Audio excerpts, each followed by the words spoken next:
And I mean, I guess you had two different challenges in that there's a lot written about Ginsberg and there's a lot that he's been sort of performed before, and there's comparatively pretty little written about Lucien Carr. So what was both of your kind of research process given that? Well, I mean, mine was just the diaries mainly, Allen Ginsberg's diaries from when he was a teenager, and you know, working on the acts and listening to him on YouTube. Not that I'm in the film, I don't really do the voice that everyone else hears after he's smoked a million cigarettes and all that, but you know, that was sort of YouTube and a lot of the Book of Martyrdom and Artifice, which is his diaries.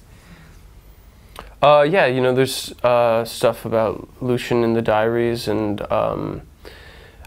correspondence between Ginsberg and Kerouac. You can find some stuff on Lucien, and Lucien was best friends with Edie Parker, historically speaking, and she wrote a memoir, so there's some stuff on Lucien there, and you know, I read all those, and they really, honestly, all it did was uphold the Lucien that was already in the script. You know, I think that John and Austin did a really good job of capturing Lucien at this point in his life, for sure. I mean, Dane, you've played a few, I guess, kind of troubled young men, would be fair to say, right? I mean, between In Treatment and Chronicle and Lucien.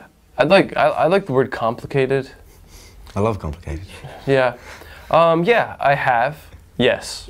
But they're all very different people, you know. I think, like, when you look at, like, for instance, Andrew Detmer in Chronicle, who was, you know, not very popular and couldn't make any friends and everyone hated.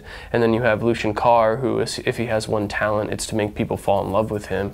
They're very different people that happen to have problems, but I don't really know many people in life that don't have problems. Yeah. That's a fair point.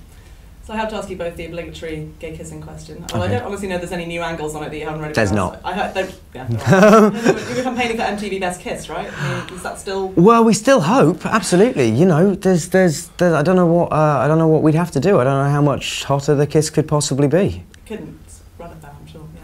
I mean, I always think the kissing scenes must be kind of awkward. What's another kiss scene that you thought about this year that's really stuck out to you? That is a good question. Right, you can't even think of the answer because we're the best kids. Because we're just in the forefront of your mind. That's right. Yeah, you've overwhelmed. So I think probably the voters will follow suit. I hope that's what we've done. Yeah. Thank you. So were there any particular scenes that stuck out to you? I mean, it seemed like some of the scenes that you filmed around Colombia must have been incredible fun, just sort of... It was also one of those days that was like, there was one moment when we were doing the opening shot of Alan walking into Colombia where he's supposed to be completely on his own and nobody's paying him any attention, and then on the other side of the frame, just out of shot, were 400 Columbia students that had turned out to watch us that day, and they would...